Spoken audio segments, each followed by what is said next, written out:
Vous êtes nombreux à choisir Walfatri pour vous informer. Bonsoir et bienvenue dans ce journal de 20h. Voici les grands titres. Les populations de Malicounda, très remontées contre les autorités étatiques, et disent non à l'implantation d'une centrale thermique dans leur localité. Leur réaction à suivre dans cette édition. Les habitants de Toubatoul accusent l'État du Sénégal de vouloir faire main basse sur tous les forages ruraux et se disent déterminés à en découdre avec les pouvoirs publics. Et puis la fin des partis politiques au Sénégal, c'est ce que prône le mouvement pour le changement de la Constitution. Les membres de ce mouvement estiment que les politiques ont échoué à développer le pays. Ils appellent à explorer d'autres voies. Le développement de tous ces titres, c'est tout de suite.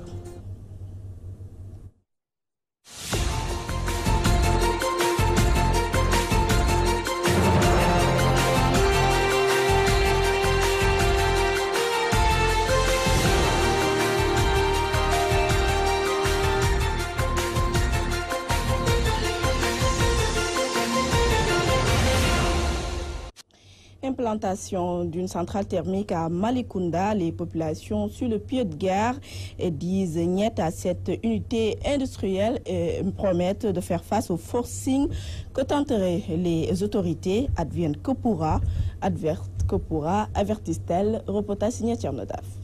Les populations de Malicounda s'opposent toujours à l'implantation d'une centrale thermique dans leur localité. Nous disons non à ce projet parce que tout simplement ça impacte sur la faune et la flore, autrement dit sur la végétation, sur les plantes, sur l'agriculture de manière générale. La zone dont on veut implanter le projet n'est pas propice parce que c'est proche des habitations, proche des cimetières. Il s'agit des conséquences sanitaires, économiques, sociales, environnementales, parce qu'il libère dans son mécanisme de fonctionnement libère des gaz, éventuellement des radiations qui impactent sur la santé des populations et surtout celle des enfants. Les populations fustigent par ailleurs le comportement de leurs autorités locales qui, selon elles, utiliseraient le forcing. Les autorités locales nous ont dit d'attendre l'audience publique pour apporter notre contribution, pour apporter nos réserves, pour apporter nos observations. Nous disons non, parce que la participation communautaire est une composante intégrante de l'étude environnementale. Donc, ce n'est pas le moment, parce que cette étape, c'est une étape de validation.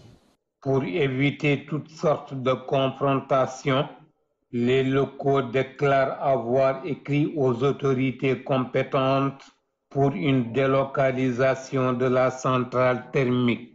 Nous avons adressé des courriers aux autorités pour leur dire, à savoir le gouverneur de la région de Thiès, à savoir le préfet de Mbour, le sous-préfet, à savoir le directeur de la Sénélec et tant d'autres autorités, le ministère de l'Environnement et du Développement durable, pour nous leur dire que l'étude commanditée par l'autorité locale n'a pas respecté l'arrêté réglementant cette dite étude. Nous avons envoyé également des courriers à l'ANA, Agence nationale de l'aménagement du territoire. Après la tenue d'une marche de protestation et d'une visite d'information dans les différents villages de Malicounda, les pourfendeurs de la centrale menacent d'élever très prochainement le niveau de leur lutte. Mbour, Tchernodaf, Radio-Télévision Walfadjri.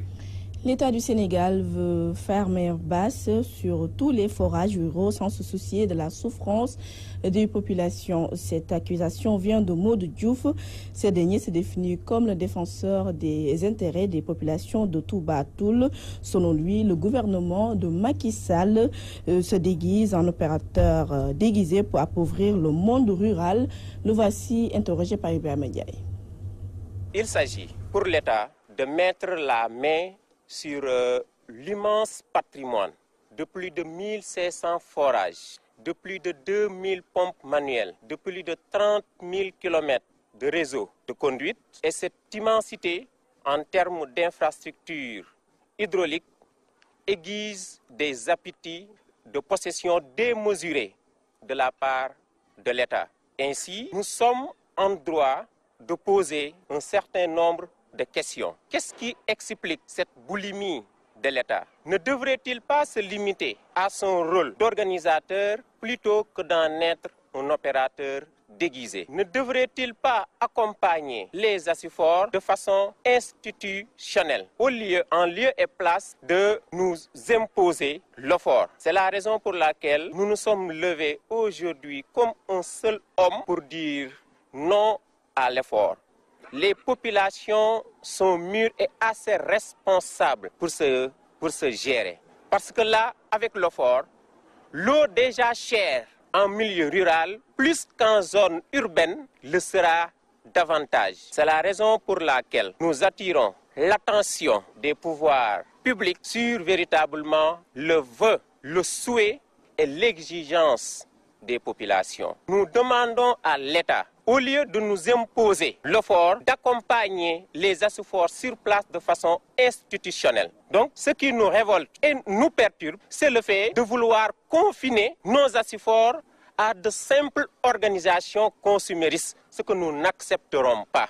Et nous sommes prêts à mener le combat jusqu'à la dernière énergie. Quel que soit le prix à payer, nous mènerons la résistance. Se soigner est devenu un véritable casse-tête à Gandé, localité située dans la région de Louga. Malgré ses 17 000 habitants, cette commune n'a qu'un seul poste de santé. Et ce que les populations ont tenu à dénoncer auprès des autorités en marge d'une visite dans la zone de Moussa Sow, membre du Conseil économique, social et environnemental. Reportage au Makairi.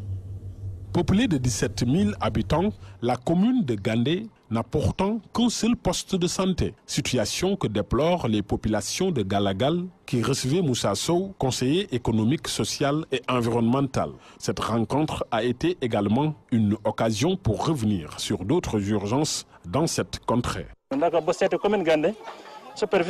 Gandé a une superficie de 732 000 km². Le poste de santé situé au niveau du chef-lieu de la commune est très excentré par rapport aux autres villages.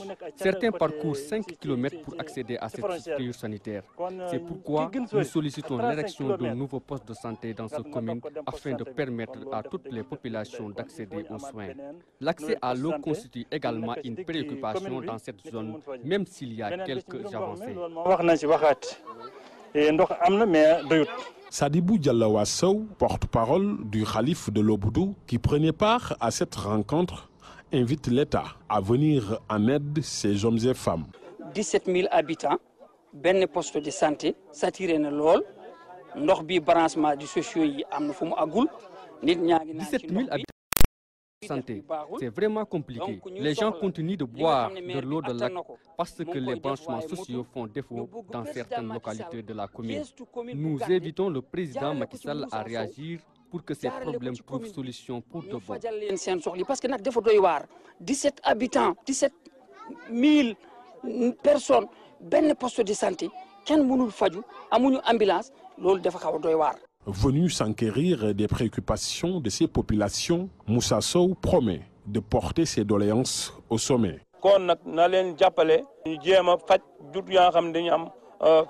Le bétail est souvent confronté à des maladies et il doit être pris en charge. Nous interpellons les autorités en ce sens. Les populations ont également besoin d'une structure sanitaire et d'une ambulance. Le maire ne peut pas tout faire parce que la commune de Gandé n'a pas assez de ressources.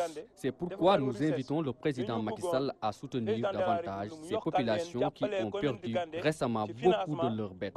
En ce qui me concerne, je prends l'engagement de remettre votre cahier de doléances au président.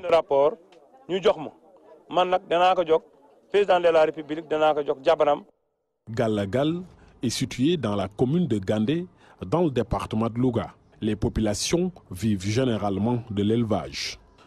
Oumar Kairé Louga, Walfadjri.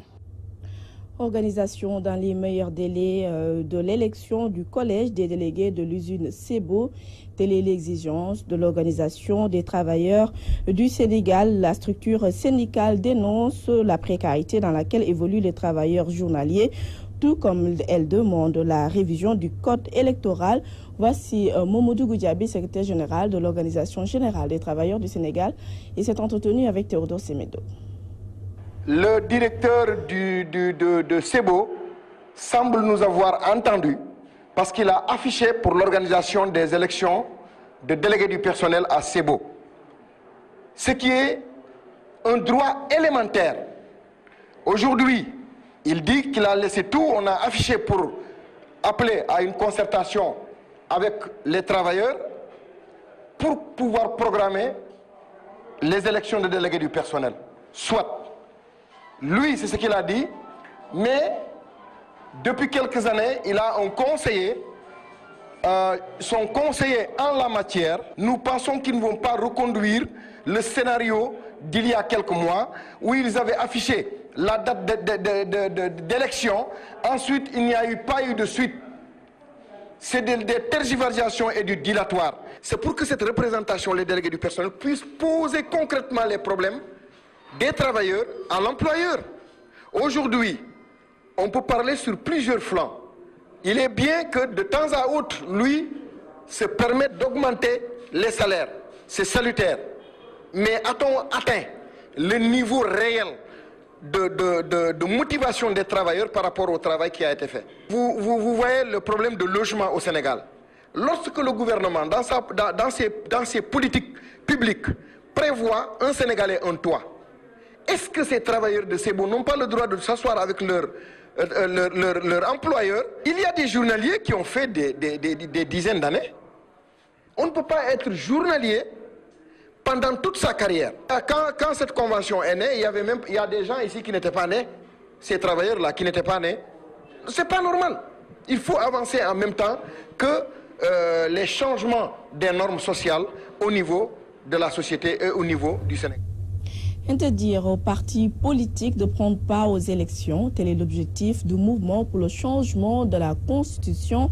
En conférence de presse à Touba, les responsables du mouvement dénoncent les échecs répétitifs des régimes incarnés par les différentes familles. Et pour eux, il est temps de mettre fin à la corruption qui plombe le développement du Sénégal. Voici Cheikh Kamara, secrétaire général du mouvement M2C, interrogé par Moumoudou Matarsar. Des décennies, nous avons constaté que le Sénégal est dans un processus électoral et de gouvernance qui ne colle pas avec les réalités des gouverneurs. C'est pourquoi nous avons décidé vraiment de réfléchir sur un projet qui interdit les partis politiques de participer dans le processus électoral. Le véritable problème du Sénégal, c'est les partis politiques. On n'a jamais vu ces partis politiques défendre réellement l'intérêt général, c'est l'intérêt du peuple sénégalais. Faire un changement fondamental par rapport surtout au processus électoral. Et ce processus électoral-là, c'est la présentation vraiment, la présence de ces partis politiques-là qui nous pose problème. Et cette manière de faire de la campagne électorale. Dans le projet de constitution de MDC, nous avons prévu cette manière de lutter contre la corruption. Par exemple, le président de la République n'a plus le pouvoir d'octroyer des marchés ou bien de négocier des accords sans vraiment l'accord de l'Assemblée des maires députés. Tous les accords, tous les engagements, tous les marchés que le président doit négocier à long ou à court terme ou à moyen terme doit faire l'objet vraiment d'une discussion au niveau de l'Assemblée des maires députés. Au Magal, sans train voyageur serait inadmissible. C'est en tout cas la conviction de l'intersyndicale Dakar-Bamako Ferroviaire. Les responsables de ce cadre syndical ont décidé d'unir leurs forces pour prendre le dessin en main. Face à la presse, ils s'insurgent contre la situation désastreuse que traversent leurs entreprises. Voici à ce propos Mambaye Tunkara, interrogé par Ibia Mediaï. Aujourd'hui, le président de la République, dans sa déclaration au FMI, et récemment à Thiès, a dit qu'il a les moyens, qu'il a le budget pour la réhabilitation du chemin de fer Dakar-Bamako et qu'il ne reste que quelques réglages. Et cette situation mérite une attention quand même, parce que s'il dit qu'il a le budget, c'est que lui, il parle de réhabilitation. Et qui dit réhabilitation, c'est que le temps de réhabilitation va durer au moins 1 an ou 2 ans. après 3 ans de transition, si on va vers encore 2 ans de réhabilitation, quel sera le sort des travailleurs? Qu'est-ce qui se passe aujourd'hui? On vient de nous annoncer qu'il n'y aura pas de train pour le Magal. Le ministre de tutelle a annoncé qu'il n'y aura pas de train pour le Magal. Événement historique. Depuis 1885, avec Maudou Moustapha Mbaké. Ce train de Magal qui fait presque 40 000 voyageurs par Magal. Si maintenant on veut transférer ces 40 000 voyageurs vers le Ila Touba, vous savez que ce Ila Touba-là ne peut pas concurrencer le chemin de fer. Les surfaces du terre sont inscrites sur le foncier du chemin de fer. Nous n'avons rien contre le projet du terre. Mais ce que nous ne pouvons pas comprendre, s'il faut maintenant faire un terre ou faire un nouveau chemin de fer qui va enterrer les cheminots, ça nous ne l'accepterons pas. Et c'est ce qui est en train de se tramer. C'est la raison pour laquelle nous avons informé nos camarades du Petit Train de Bœuf pour qu'ensemble, qu'on porte le combat d'interpellation des autorités, à l'occurrence le président de la République. C'est une évaluation que nous avons faite pendant 20 jours et nous avons terminé à cette... Nous avons maintenant conclu à cette stratégie de plan d'action pour l'interpellation des autorités sur le devenir et le sort des travailleurs du Dakar, Bamako et du Petit Train de banlieue par rapport à ces projets de nouveaux chemins de fer que le président veut faire sans les cheminots. Ça ne passera pas. L'éducation religieuse doit cesser d'être le parent pauvre du système. Conviction de Meïssa Diakhaté, directeur de cabinet du ministre de la Justice. C'est ce qui l'a poussé d'ailleurs à construire un Dara à Thiès. Il invite les intellectuels à investir dans ce domaine pour un bon enseignement. Le reportage est signé Ibrahim Ndiaye. Après avoir constaté que la question de la prise en charge de l'éducation religieuse, notamment la compréhension et la mémorisation du Saint-Coran, fait défaut, le directeur de cabinet du ministre de la Justice, Meïssa Diakhaté, s'est investi à Thiès dans ce sens en mettant sur pied un Dara moderne pour sa communauté. Quand il s'agit des autres demandes sociales, nous savons l'engagement actif de la communauté. Mais quand il s'agit de ces questions, généralement nous les confions à des gens parfois pas du tout connus, parfois, excusez-moi du terme, qui s'installent alors que ne présentant pas souvent toutes les garanties requises pour éduquer moralement et religieusement nos enfants. Nous nous sommes dit que nous-mêmes, comment mettre à disposition un cadre approprié, conforme au confort de vie de nos enfants pour qu'ils puissent apprendre le Coran dans la sérénité, dans l'assurance morale, mais également dans des conditions matérielles et sociales assez intéressante. Au cours de cette 4e édition de récital du Saint-Coran du Dara Oumoul Khoura du quartier Rue de Dakar 2, dont le ministre de la Justice Ismaïla Madior Fall était le parrain, Meïssa Diakhaté est revenu sur son choix. Nous en sommes à la 4e édition que le garde des Sceaux, ministre de la Justice, professeur Ismaïla Madior Fall, que nous connaissons effectivement pour son engagement pour la foi et pour son exaltation des valeurs islamiques. Cette édition, effectivement, vient couronner des années d'efforts que l'imam a pu consentir avec des enfants qui présentent tous la particularité d'être des élèves des écoles environnantes. Et la particularité, ils ont le curriculum le plus élevé attendu des élèves sur le plan de l'enseignement général, mais assorti aujourd'hui d'une dimension spirituelle qui n'a rien à envier à ceux qui, du jour au soir, s'activent pour la mémorisation du Coran. En dehors de l'enseignement coranique et de sa mémorisation, pour les apprenants, l'investisseur Meïssa Diakhaté voit un aspect social, car, dit-il, on note souvent une absence de vie en communauté au sein de ces nouveaux quartiers périphériques de Thiès. En dehors de la télévision et du cloisonnement dans l'intérieur des maisons, ces enfants ne vivent pas de façon communautaire, il n'y a pas une synergie sociale. Quand je vois les enfants évoluer ensemble, apprendre ensemble le Coran, aller faire également le karaté ensemble, dans un respect mutuel, et je crois que c'est exaltant et j'invite toute la communauté intellectuelle à s'investir parce que dans les zones, s'il n'y a pas d'école, vous voyez rapidement des groupes d'initiative avec une riposte extraordinaire et une démarche fulgurante pour mettre en place des écoles. Mais quand il s'agit de l'éducation islamique, il faut trouver un garage abandonné, une maison en ruine pour y confiner nos enfants pour apprendre le Coran. Je crois que l'islam c'est la beauté, l'islam c'est la grandeur, l'islam c'est effectivement le rayonnement.